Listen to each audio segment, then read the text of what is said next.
Assalamualaikum warahmatullahi wabarakatuh. Baik, perkenalkan nama saya Indah dengan NIM 2320203861211081. Jadi hari ini saya akan mempresentasikan materi saya tentang kebijakan dividen dalam keuangan syariah. Jadi langsung saja, ini daftar isi dari materi saya. Ada pendahuluan, pengertian dividen dalam perspektif syariah, makna kebijakan dividen, faktor-faktor yang mempengaruhi dividen, keputusan kebijakan dividen, teori kebijakan dividen, dan terakhir teori preferensi investor.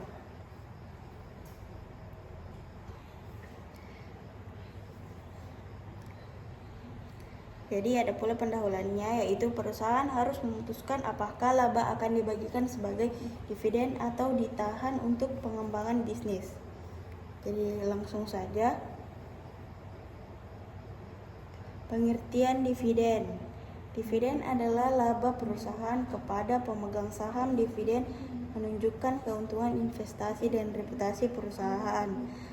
Terdapat 3 jenis dividen, yaitu dividen tunai, dividen saham, dan dividen properti.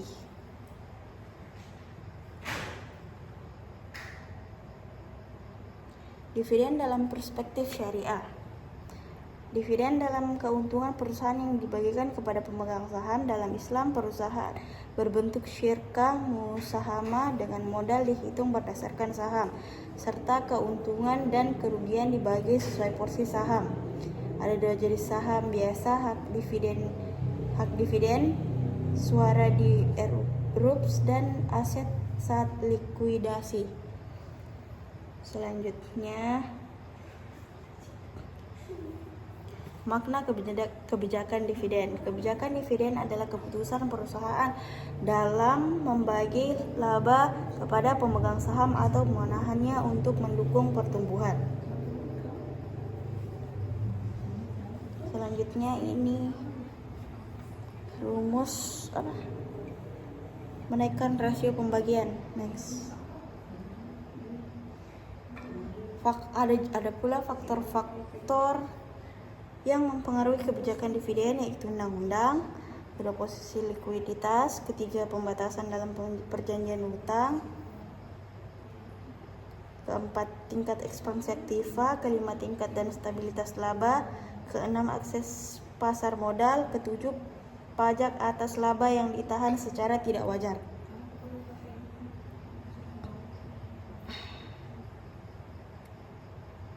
Keputusan kebijakan dividen. Alasan mendasar untuk keputusan dividen yang diambil bersama adalah ketidaksamaan informasi yang mempengaruhi tindakan-tindakan manajemen dengan 2 cara, yaitu secara umum, manajer tidak ingin menerbitkan saham biasa yang baru, yaitu saham baru melibatkan biaya penertiban, yaitu komisi, VE, dan biaya-biaya tersebut.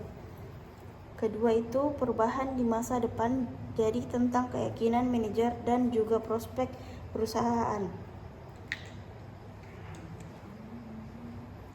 Nah, ini ada teori kebijakan dividen. Yang pertama itu kebijakan dividen yang tanpa pajak, seperti gambar di atas.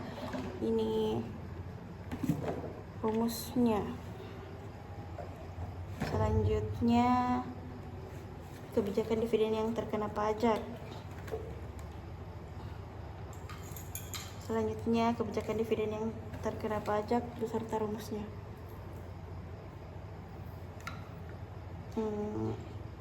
Teori, dan yang terakhir teori preferensi investor. Teori preferensi investor. Para investor adalah menanamkan dananya untuk investasi. Untuk memperhatikan aspek yang selalu dipertimbangkan.